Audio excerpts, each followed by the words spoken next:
সবাইকে শুভেচ্ছা। আমি আব্দুল হাকিম, জসকোট, দিনাজপুর অ্যাডভোকেট। আমার বাড়ি নবাবগঞ্জ থানা 2 নম্বর বিনাথনগর ইউনিয়ন, গ্রামের বাড়ি ভোটারপাড়া গ্রাম। আমি সবাইকে শুভেচ্ছা এবং সকলের শুভকামনা করেই আজকে আইনের বিষয়ে আলোচনা করব হলো আজকের আলোচ্য বিষয় হলো, মূল বিষয় হচ্ছে বিবাহ এবং তালাক। মুসলিম বিবাহ এবং তালাক। এই বিবাহ, মুসলিম বিবাহ ক্ষেত্রে, প্রত্যেকটা বিবাহের ক্ষেত্রে দেন মোহরানা অবশ্যই থাকবে। দেনমোহর স্বামীর সক্ষমতার উপর, তার মতামতের ভিত্তিতে নির্ধারিত হইয়া থাকে এবং স্ত্রীর সম্মতি সাপেক্ষে, প্রস্তাব সম্মতি সাপেক্ষে হয়ে থাকে। একটা জিনিস হলো, মুসলিম বিবাহ একটি দেওয়ানি কন্ট্রাক্ট, আর হিন্দু বিবাহ একটি ধর্মীয় অনুষ্ঠান। এটা একটি সিভিল কন্ট্রাক্ট। মুসলিম বিবাহটা আইনের দৃষ্টিতে, এখানে যে বিবাহটা রেজিস্ট্রি হয়, এইটা বিবাহ নিবন্ধন বা রেজিস্ট্রেশন, এটা চালু হয় 1961 সালে। 1961 সালে অর্ডিন্যান্স, পারিবারিক অধ্যাদেশ আইনের মাধ্যমে এটা চালু হয়। বাংলাদেশ আইনে নিবন্ধন আইন হয়েছে।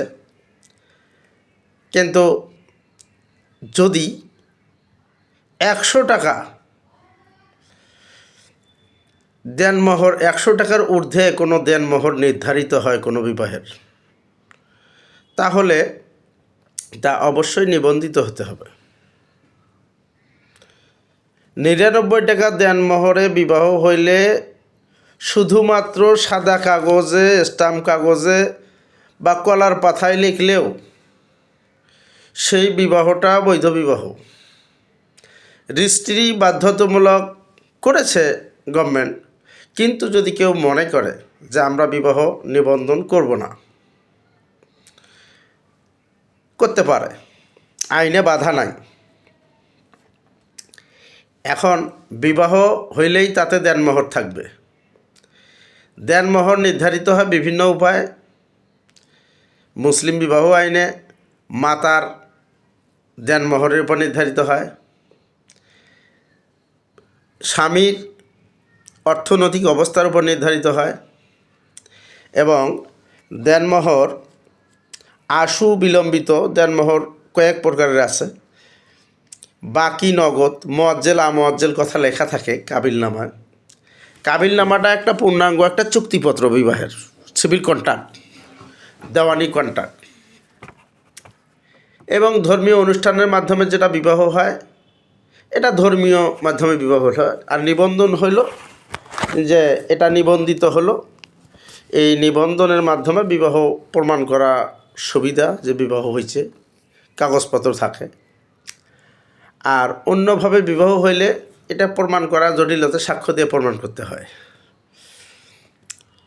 যদি তবে 10 দেহরামের নিচে হবে না কোনো দেনমোহর, তৎকালীন মুসলিম আইনে যেটা বলা আছে।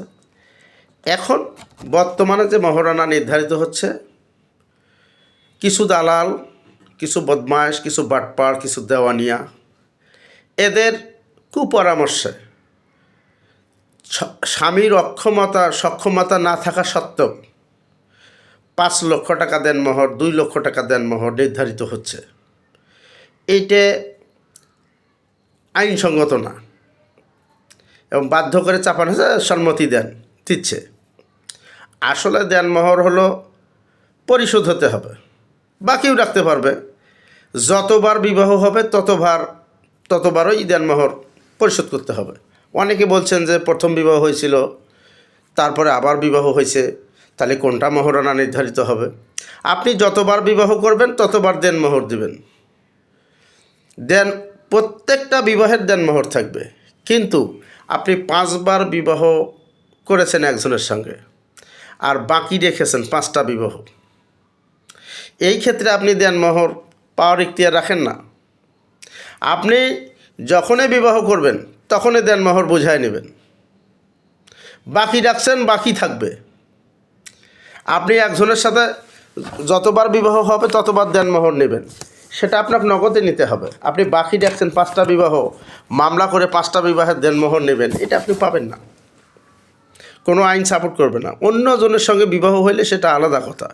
শুধু তাই নয়, আইনের বিশ্লেষকরা যেটা বলেছেন, বিচারকেরা, যে একটা স্ত্রী যদি শুধুমাত্র দেনমোহর আদায়ের উদ্দেশ্যে, দেনমোহর গ্রহণের উদ্দেশ্যে 50, 60, 100 বিবাহ করে, তাহা যদি আদালতের কাছে প্রতীয়মান হয় বা লোক সমাজের কাছে প্রতীয়মান হয়, তাহলে সে অপরাধী হবে। দেনমোহর একটা মেয়ে লোকের মর্যাদা, তার একটা হক, তাদের অধিকার। যদি দেনমোহর, যে তালাক দেখ, মেয়ে যদি, স্ত্রী যদি তালাক দেয় তবু দেনমোহর পাবে, স্বামী তালাক দিলেও দেনমোহর পাবে। যদি স্বামী মৃত্যুবরণ করে তবু দেনমোহর আদায়ের জন্য মামলা করতে পারেন তার ওয়ারিশের উপর, তার যেহেতু সম্পত্তি ভোগ করেন, এবং তার দেনাটা পরিশোধ করার পর অন্যটা হবে। যদি স্বামী মারা যায়, মারা যাওয়ার দিন থেকে বা তালাক হলো সেই দিন থেকে 3 বছরের মধ্যে এই দেনমোহরের মামলা করতে পারে। তামাদির মেয়াদ হলো 3 বছর, 3 বছর পরে তামাদি হবে। যদি যুক্তিসঙ্গত কারণে, 3 বছর পরেও যদি যুক্তিসঙ্গত কারণ দেখাতে পারেন যে এই কারণে মস্তিষ্ক বিকৃত, দুরারোগ্য ব্যাধি, অর্থনৈতিক সংকট, এই সকল কারণ দেখালে তামাদি আইনের 5 ধারা মোতাবেক মৌকুফের আবেদন করলে তামাদি মৌকুফ হতে পারে, করতে পারেন আদালত। তাছাড়াও আদালত সহজাত ক্ষমতা বলে করতে পারে। যদি কোনো স্ত্রীর সঙ্গে বিবাহ হয়, বিবাহ হওয়ার পর যদি বাসর ঘর না হয়, তাদের সাথে যে শারীরিক সম্পর্কটা হয়, যৌন মিলন না হয়, না হয়েই যদি তালাক হয়ে যায় স্বামী স্ত্রীর মধ্যে, তাহলে অর্ধেক দেনমোহর পাবেন, হাফ। 3 লক্ষ থাকলে 1.5 লক্ষ পাবে। এটা আইনের বিধান। আবার এক আইনে বলা আছে নির্জনে বসবাস করাটাও বাসর, নির্জনে বসবাস করাও বাসর, তখন ফুল মহারণা পাবে। বাসর হয়েছে, যৌন মিলন হয়েছে বা শারীরিক সম্পর্ক হয়েছে, হইলেই ফুল মহারণা পাবে, আর না হইলে অর্ধেক মহারণা পাবে। আর এইটা হচ্ছে একটা ডকুমেন্টারি মামলা। এই দেনমোহরের মামলা, এটা কাবিল নামায় যথেষ্ট। এটা রেকর্ড ডকুমেন্টারি মোকদ্দমা, কাবিল নামার উপরেই বিচার নির্ধারণ হয় এবং বিবাহ হয়েছিল কি না, দেনমোহর পাবে কি না, দেনমোহর নির্ধারিত ঠিক আছে কি না, কাবিল নামাটা সঠিক কি না, টাকা চেয়েছে কি না, এই বিষয়গুলো আদালতের কাছে মূল বিষয়। এটার উপর ভিত্তি করেই এই দেনমোহর মোকদ্দমার মামলা হয়ে থাকে। তালাক স্ত্রী কর্তৃক বা স্বামী কর্তৃক যেই তালাক দেখ না কেন, ইজ্জতকালীন নয়, ইদ্যৎকালীন 3 মাসের ভরণ পোষণ স্ত্রী পাবেন। এবং অনেকে আমরা বলে থাকি মহারানার 2 আনা অংশ।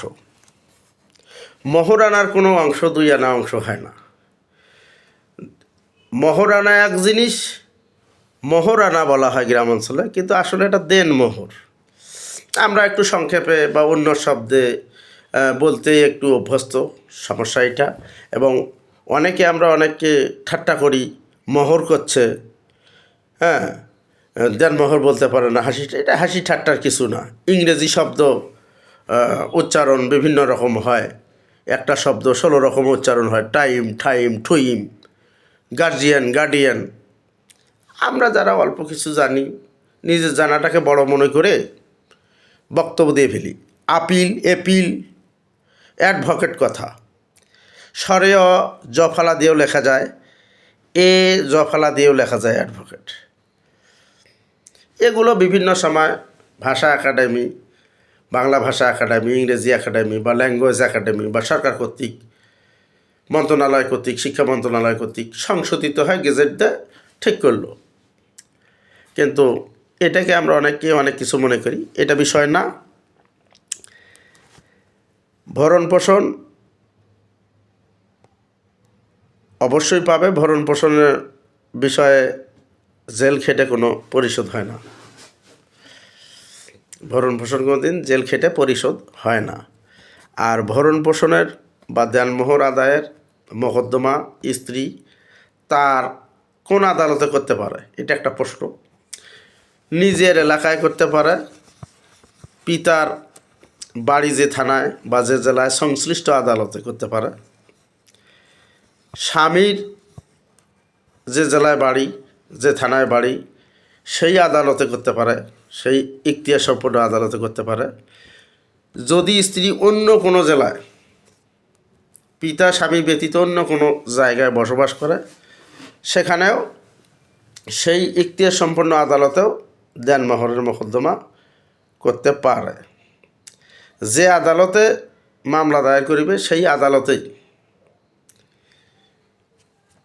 ডিগ্রি জারির মাধ্যমে রায় পাওয়ার পরে আবার ডিগ্রি টাকা আদায়ের জন্য ডিগ্রি জারির মামলা, যেটাকে ডিং মামলা বলে, যেটাকে পারিডিং মামলা বলে, যেটাকে ডিং মামলা বলে, বিভিন্ন ডিস্ট্রিক্টে বিভিন্ন মামলা বলে। বাংলা কথায় হলো জারির মামলা, ডিগ্রি জারির মামলা, মোকদ্দমা। এইটা মোকদ্দমা নয়, এটা হলো পিটিশন। ডিগ্রি জারি মোকদ্দমা, মোকদ্দমা এক জিনিস আর দরখাস্ত এক জিনিস। আমরা এখন দরখাস্তকেও মামলা হিসাবে অভিহিত করি। ডিগ্রি জারিটা একটা দরখাস্ত, আপিল একটা দরখাস্ত, এটা মূল মামলা নয়। পারিবারিক মামলা পরিচালিত হয় পারিবারিক অধ্যাদেশ অনুযায়ী, পরবর্তীতে 61, পরবর্তীতে আবার পারিবারিক অধ্যাদেশ এরশাদ সরকারের আমলে 1985 সালে যে আইনটা করা হয়েছে, ওই আইন দ্বারা পরিচালিত হয়।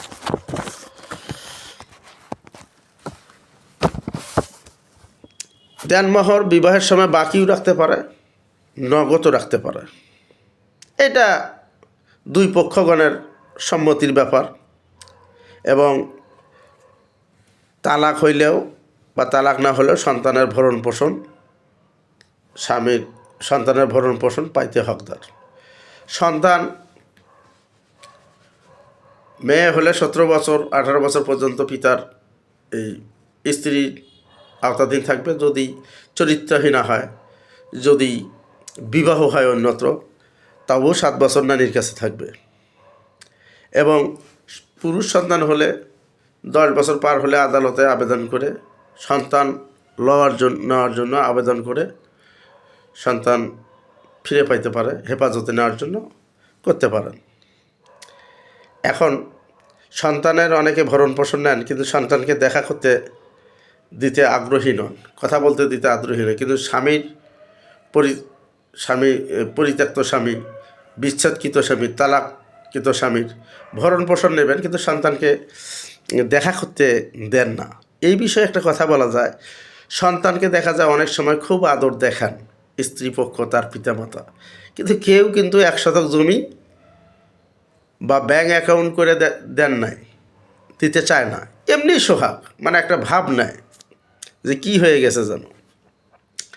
আসলে হলো যে এটা একটা সামাজিক রোগ। সন্তানের ভরণ পোষণ নেবেন, নির্দিষ্ট স্থানে সাজেশন হলো, আমার পরামর্শ হলো, নির্দিষ্ট কোনো ব্যক্তি, সম্মানিত ব্যক্তি, কোনো প্রতিষ্ঠান, কোনো ক্লিনিক অথবা কোনো মেম্বার, পৌর মেয়র, চেয়ারম্যান, তাদের বাড়িতে দেখা সাক্ষাতের ব্যবস্থা করবেন যে এই জায়গায়, অথবা আবাসিক স্কুলে ভর্তি করে দেবেন, 2 জনে দেখা সাক্ষাৎ নিয়ন্ত্রণ করতে পারবেন। কিন্তু দেখা যায় যে টাকা নেবে, দেখা করাবে না, নাটতে দেয় না সন্তানকে, কী ভাব দেখায়, কিন্তু 1 শতক জমিও কিন্তু দেবে না। এই নানা পক্ষের লোক কোনো দিনও দেবে না। যখন বড় হবে তখন ঠেলে দেবে, শেষে পিতার কাছে যা পড়বে। তো সেটা সকলের সমন্বয় করে চলা উচিত। আর জোর করে সংসার হয় না, মামলা করে সংসার হয় না। প্রেম ভালোবাসা যেমন মামলা করে রক্ষা করা যায় না, মামলা করে সংসারও রক্ষা করা যায় না। আত্মার সাথে সম্পর্ক না হলে আত্মীয় হয় না। কারণ এই তালাকটা বর্তমানে দেখা যাচ্ছে মুসলমান সম্প্রদায়ের মধ্যে বেশি। এখন দেখা যাচ্ছে যে হিন্দু বিবাহ হয় কিন্তু দুই দেহ এক আত্মা পরিণত হয়, আর মুসলিম বিবাহ দুই দেহ দুই আত্মা নিয়ে থাকে। তো সমস্যাগুলো এই জায়গাতে দেখাশোনা নাই, একদিনই বিবাহ হয়। যাই হোক, তালাক জিনিস ভালো না, এটা থেকে আমার পরামর্শ বিরত থাকাই উচিত। আর দেনমোহর নির্ধারিত হয় যেন কোনো দেওয়ানি, কোনো দালাল, কোনো আত্মীয়, কোনো প্রভাবশালীর পরামর্শে যেন না হয়। তার অর্থনৈতিক আয়ের উপর দেনমোহর নির্ধারিত অবশ্যই হতে হবে, এবং তার সুস্থ মস্তিষ্কের খোলা মনের সম্মতিতে হতে হবে। চাপ দিয়ে, ভয় দেখে, প্রভাব খাটিয়ে যে দেনমোহর যদি করা হয়, ওই কন্ট্রাক্ট অবৈধ কন্ট্রাক্ট, বিয়েও অবৈধ। এটা না করার জন্য আমার পরামর্শ থাকবে। কারণ হলো কি, বিভিন্ন লোক পরামর্শ দেয় 5 লাখ টাকা দেনমোহর করে, টাকাটা আদায় করে নেবেন, সংসার হোক আর না হোক। এই দেনমোহর আদায় করা বাকি রেখে, আর এই যে দেখা গেছে যে অনেকে এটাকে বিভিন্নভাবে মন্তব্য করে, খারাপ মন্তব্য করে, যে তালাকপ্রাপ্ত স্বামীর কাছে আবার পিছে পিছে ঘুরতেছে টাকা আদায়ের জন্য। আসলে এতে করে নিজের মর্যাদা বাড়ে না, কমে। আর এই দেনমোহরের মামলাগুলো বেশিরভাগ ক্ষেত্রে মধ্যবিত্ত, নিম্ন মধ্যবিত্ত এদের মধ্যেই বেশিরভাগ হয়ে থাকতেছে দেখা যাচ্ছে। তবে সন্তানদের ভরণ পোষণ দেওয়া উচিত, এ বিষয়ে আমাদের সকলের সতর্ক থাকা উচিত। আরও একটা কথা বলি, গত 24/11/2025 তারিখে অনলাইন পারিবারিক আদালত সৃষ্টি হয়েছে। এটা সেখানেও আপনারা এই মামলা করতে পারবেন। অনলাইনে উকিল নির্ধারণ করতে পারবেন। এটা 24/11/2025 তারিখে পারিবারিক আদালত গঠন হয়েছে।